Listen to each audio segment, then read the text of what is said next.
Sir Venkatesh గారు, నిన్న కడపలో జరిగినటువంటి జేఎస్డబ్ల్యూ స్టీల్ ఫ్యాక్టరీ పనుల ప్రారంభం మొదలైంది నిన్న అధికారికంగా. ప్రభుత్వం తరపు నుంచి ముఖ్యమంత్రి చంద్రబాబు నాయుడు ఇతర అధికారులు పాల్గొన్నారు, మంత్రులు కూడా.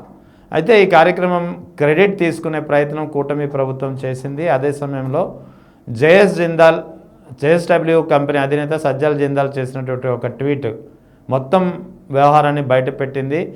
కూటమి ప్రభుత్వం మరోసారి క్రెడిట్ చోరీకి ప్రయత్నించిందనే వాదన బయటకు వస్తుంది. ఎంతవరకు చెప్పాలి, దీనికి ఎలా పరిగణించాలి? సార్, ముఖ్యంగా ఈ కూటమి ప్రభుత్వం తీసుకున్నటువంటి ఈ డెసిషన్ ఏదైతే ఉందో దీన్ని అప్రిషియేట్ చేయాలి. ఎందుకంటే ఎందుకంటే ఈ జిందాల్ గారికి సంబంధించినటువంటి ఈ స్టీల్ ఫ్యాక్టరీ ఏదైతే ఉందో ఈ స్టీల్ ఫ్యాక్టరీ ఏర్పాటు నిమిత్తం జగన్మోహన్ రెడ్డి గారు అనేక అడ్డదారులు దొక్కారని, అలాగే ఈ జైత్వానీ కేసులో ఇతనికి ఏదో ఫేవర్ చేయడానికి అనేక మంది ఐఏఎస్ కాదు, ఐపీఎస్ ఆఫీసర్లని పంపించి అక్రమ అరెస్టులు చేశారని చెప్పేసి అనేక రకాలుగా ప్రచారం చేసినటువంటి ఈ తెలుగుదేశం పార్టీ ప్రభుత్వం ఈరోజు అదే జిందాల్ గారి ఆధ్వర్యంలో ఫ్యాక్టరీని తమ తమ అచీవ్మెంట్గా, ఈ ఫ్యాక్టరీ తమ వల్లే వచ్చింది, తమ యొక్క పారదర్శక విధానాల వల్లే వచ్చింది అని చెప్పేసి చెప్పుకోవటానికి సిద్ధపడి ఈరోజు దానికి సంబంధించినటువంటి నిర్మాణ కార్యక్రమ పనుల్ని అఫీషియల్గా లాంచ్ చేశారు. ఎనీహౌ, దీన్ని మనం అప్రిషియేట్ చేద్దాం.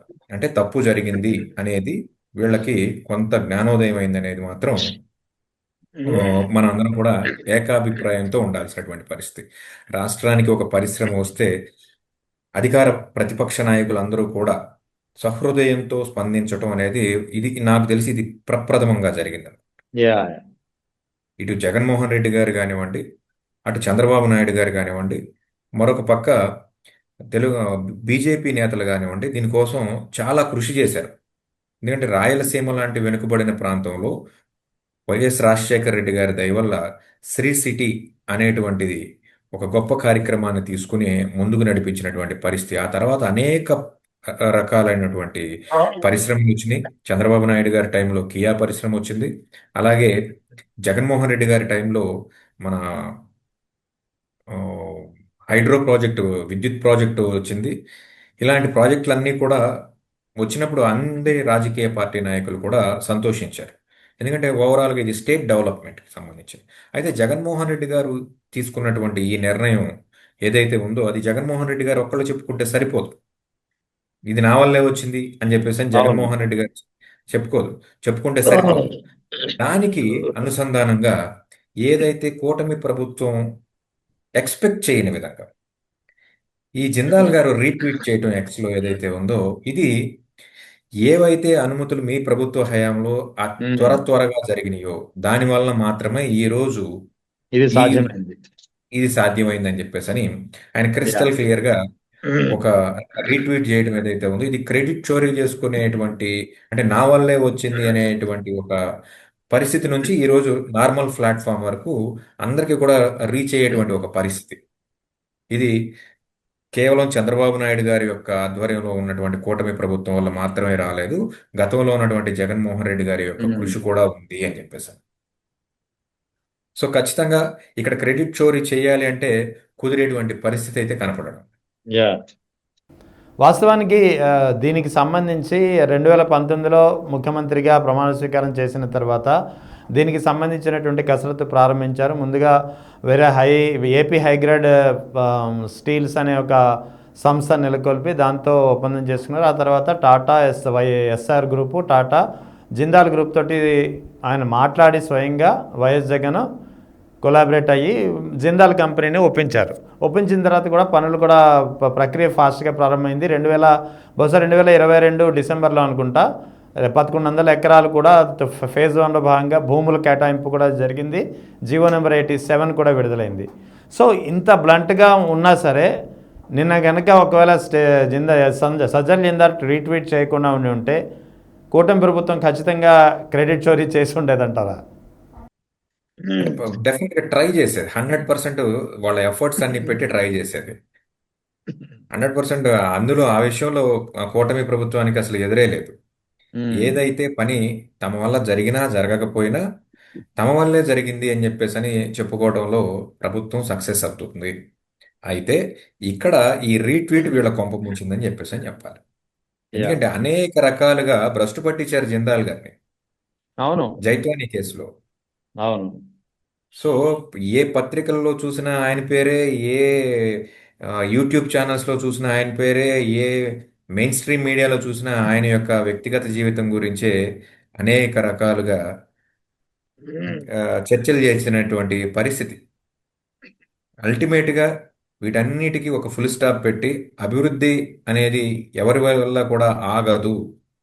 ఖచ్చితంగా ఇన్ టైంలో చేయాల్సినటువంటి కొన్ని పనులు ప్రస్తుతానికి లేట్ అయినా ఖచ్చితంగా జరిగి తీరుతాయి అని చెప్పేసి అని మరొక్కసారి నిరూపించడానికి ఈ రీట్వీట్, ఈ పనుల ప్రారంభం మనం ఆ, ఒప్పుకోవచ్చు. ఖచ్చితంగా దీన్ని మనం యాక్సెప్ట్ చేయాల్సినటువంటి ఒక పరిస్థితి.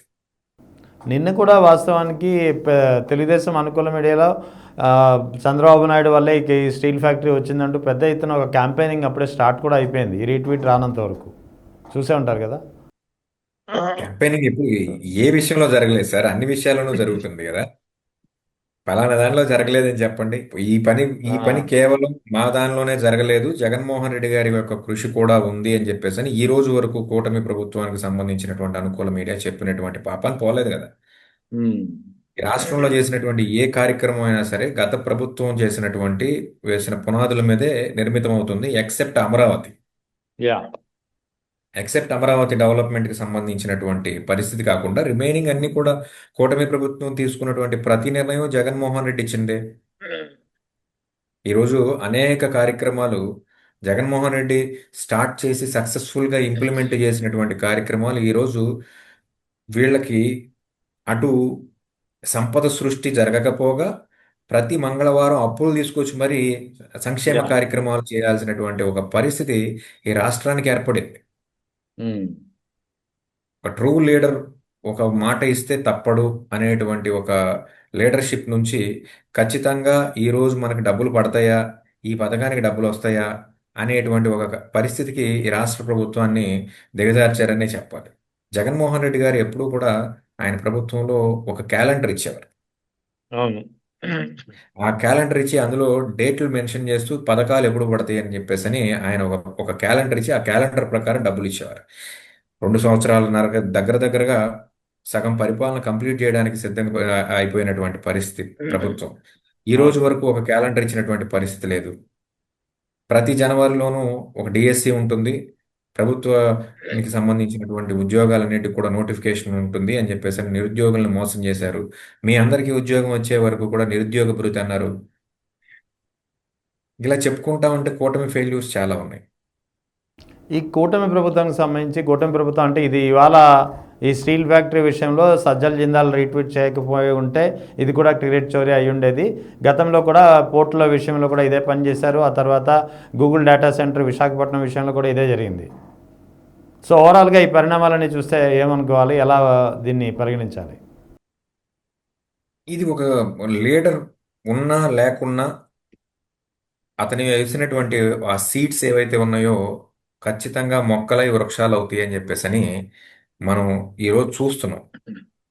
జగన్మోహన్ రెడ్డి గారు తీసుకున్నటువంటి పోర్టులు కానివ్వండి, షిప్ యార్డ్స్ కానివ్వండి, లేకపోతే గూగుల్ డేటా సెంటర్ కానివ్వండి, ఇలాంటిది అన్ని కార్యక్రమాలు కూడా ఈరోజు సక్సెస్ఫుల్గా ఇంప్లిమెంట్ అవుతున్నాయి. అట్ ద సేమ్ టైం ఆయన తీసుకొచ్చినటువంటి మెడికల్ కాలేజెస్ని ప్రైవేటు పరం చేస్తానంటే ఒక్క ఒక్క మాటతో ఆపగలిగాడు.